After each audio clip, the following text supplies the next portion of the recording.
Patents are, of course, legally important documents. So being able to search for things like, whether they have granted, whether they have lapsed, information about, legal status changes like assignment changes or other sorts of things that impact whether or not the document is legally in force. So you have always been able to view that information in Minesoft Origin and search it as well on the expert search if you know the syntax. But leveraging it and surfacing it here in the query builder, I think is a big advantage. So let's take a look. I'm going to search for one of my very favorite topics, fiber reinforced composites. And let's say, for instance, I was looking for patents that had a particular legal status event that I was interested in. So if I come down here under the drop downs and scroll down under status, you will see there are now 2 new entries under status, one that says legal event groups, one that says legal event codes.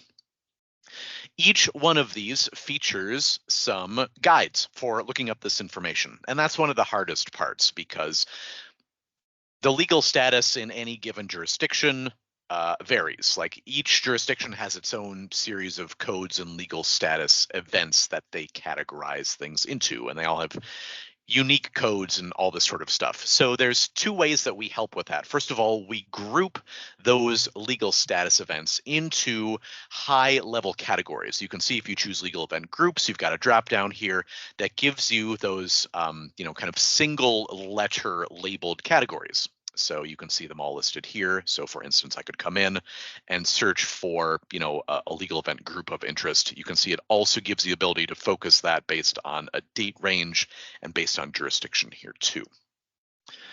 The other option is searching for the codes themselves. So with that, you can see you have the little magnifying glass look up here, which indicates that there is a dialog, a modal here that's going to help you find this. So those of you who are used to doing this in PatBase, this might look a little bit familiar, being able to come in and say, hey, I'm looking for a specific legal status event, let's say in the US.